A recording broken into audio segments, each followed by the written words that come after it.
السلام عليكم ورحمة الله تعالى وبركاته، إخواني أخواتي. في هذه الحلقة الموضوع حيكون آخر حلقة أو آخر نقاش حول شخص أسعد الشرعي. مع كامل الأسف هذا الشخص تجاوز كل الحدود الأخلاقية، الدينية، السياسية، الوطنية، وحتى الإنسانية. في لايف بالأمس اتهم المغاربة بالتصهيون بطريقة صراحة تنم عن حقد كبير. واليوم في لايف آخر وصل به إلى النهاية، حيث وصل إلى أخطر نقطة يمكن أنها تقيس أي شعب أو أي دولة، وهي العنصرية. قال بأن المغاربة يكرهون كل ما هو عربي، ويكرهون حماس فقط لأنها عربية. هنا على ما أعتقد أن الموضوع تجاوز كل الحدود السياسة الشرعية، وتبين أن لك أجندة خاصة في المنطقة. الحرب بين حماس وإسرائيل ما دخل المغرب؟ ما دخل المغرب سواء أصدر بيان أو لم يصدر، خارج المغاربة أو لم يخرجوا، تضامن أو لم يتضامنوا. المغرب دولة. واش المغرب هو الأمم المتحدة؟ واش المغرب هو المغرب أو أمريكا أو روسيا أو اليابان أو الصين أو الهند؟ التركيز. وقال واحد الجملة خطيرة إخواني سجلت عليه، وهذه الجملة يجب التمعن فيها كثيرا.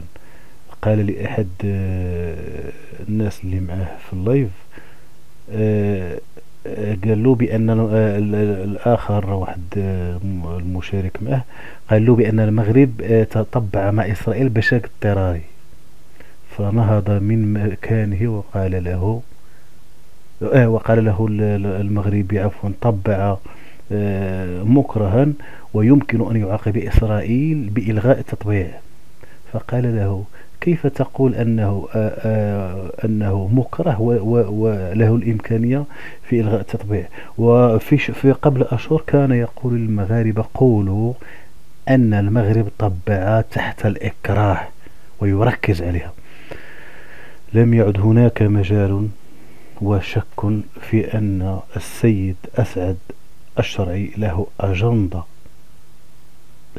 ضد وحدة المغاربة، ويريد زرع التفرقة بين المغاربة. مسألة التبونيين ومسألة الجزائر مجرد مطية، هو عينه على المغرب. مع كامل الأسف الجزائر دائما دولة، أنا تنقول الإخوة الجزائر أنكم دولة وظيفية.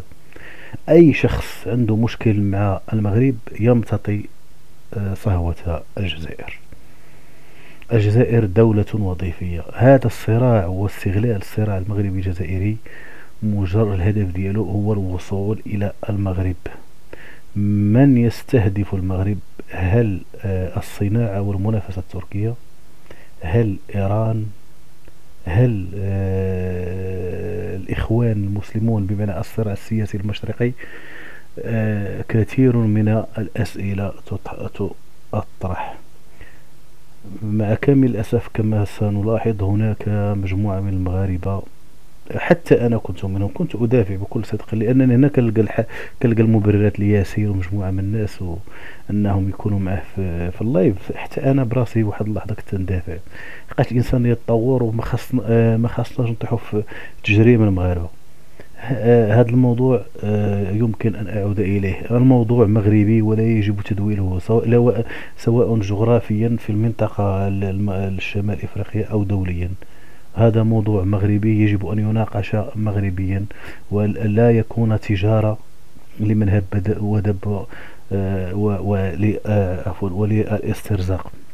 هذه مجرد إشارة بسيطة بأنه فيديو بسيط وسريع جدا. وآخر فيديو على أسعد الشرعي، بالنسبة لي أسعد الشرعي انتهى، وآخر فيديو يمكن أن أناقشه. لن أحرض عليه، لن أجرمه. أقول له: لا دخل لك أخلاقيا، سياسيا، دينيا. تقول أن الله الوطن، نعم الله الوطن الملك، أنت هذا الموضوع على المغاربة. لك موضوع، اذهب إلى اليمن أو اذهب إلى ما تشاء، لا حق لك في التدخل في الشأن المغربي. لقد تجاوزت حدودك، تجاوزت حدودك، والمغاربة ليسوا بذلك الغباء الذي تعتقد. أتمنى أن تفهم الدرس. المغاربة لا ينتقمون ولا يرهبون، فقط يتركونك مع تناقضاتك، وستعود إلى حجمك كما دخلت. وشكرا لكم.